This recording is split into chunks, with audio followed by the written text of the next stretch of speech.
రోజు Khammam one town ప్రాంతంలో corporation పరిధిలో ఉన్న 39వ డివిజన్లో పర్యటనగా సిపిఎం పార్టీ బృందంగా ఇక్కడికి రావడం జరిగింది. ఇక్కడికున్న స్థానిక సమస్యలు, ప్రజల సమస్యలు ఏమేమి ఉన్నాయని చెప్పి కనుక్కుంటే వాళ్ళు మా దృష్టికి తీసుకురావడం జరిగింది. ఇక్కడ డ్రైనేజ్ వ్యవస్థ వల్ల మాకు చాలా జ్వరాలు వస్తున్నాయి, చాలా విష జ్వరాలు వస్తున్నాయి, లేని జబ్బులు వస్తున్నాయి. ఇక్కడ కాలువలు నెలకొక్కసారి కాదు కదా, 2 నెలలకొక్కసారి కూడా కాలువలు తీయడంలో పాపంలో పోలేదు.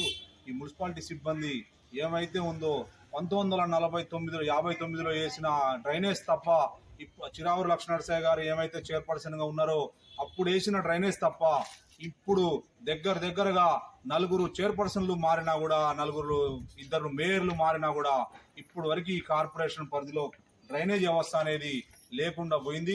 ఇక్కడ చాలా అస్తవ్యస్తంగా పరిస్థితి ఉంది.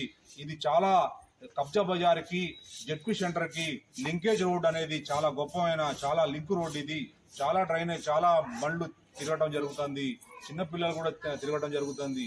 అట్లాగనే ఈ ప్రాంతంలో, ఈ గల్లీలో 29వ డివిజన్, 39వ డివిజన్లో ఈ ప్రాంతం గురించి కూడా పట్టించుకున్న పాపంలో జవాన్ కానీ, ఇన్స్పెక్టర్ కానీ ఎవరు కూడా ఇక్కడికి వచ్చి ఈ డ్రైనేజ్ వ్యవస్థని సెట్ చేద్దాం, డ్రైనేజ్ వ్యవస్థని మరమ్మత్తు చేపిద్దామని చెప్పేసి ఇంజనీర్ సెక్షన్ కానీ, అట్లనే శానిటేషన్ సెక్షన్ కానీ ఎవరు కూడా పట్టించుకున్న పాపంలో పోలే.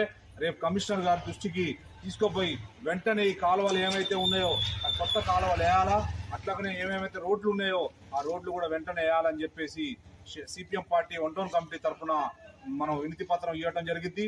అట్లాగనే శివాలయం వీధిలో వర్షం వస్తే, శివాలయం వీధి ఆ సెంటర్లో రోడ్డు మొత్తం కూడా వర్షంలో నీళ్ళతోటి ఇదే అయిపోతుంది. గుడి లోపలికి పోవడానికి కూడా, దర్శనం చేసుకోవడానికి కూడా చాలా ఇబ్బంది పాలవుతారు. కాబట్టి కమిషనర్ గారు వెంటనే సంధించి శివాలయం వీధి కాడ నుంచి అస్తఫల్ మసీదు ఏమైతే ఉందో అక్కడ వారికి డ్రైనేజ్ వ్యవస్థ, అట్లనే రోడ్లు వెంటనే నిర్మించాలా.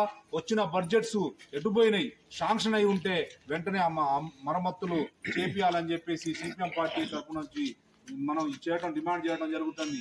కమిషనర్ గారు ఇవాళ విషజరాలు అని చెప్పేసి మీరే చెప్తారు, ప్రతిరోజు స్టేట్మెంట్లు మీరే ఇస్తారు.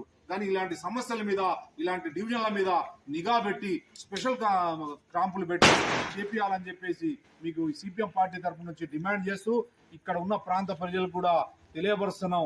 సిపిఎం పార్టీ దీని మీద ఉద్యమం చేసి డ్రైనేజ్ వ్యవస్థని నెల లోపులో సాధించేటట్టు చేస్తామని చెప్పేసి సిపిఎం పార్టీ తరఫు నుంచి విప్లవాభివందనాలు తెలియపరచుకుంటూ ఈ కార్యక్రమానికి అధ్యక్ష వర్గం వహించిన పూరపాటి శ్రీను గారికి ధన్యవాదాలు.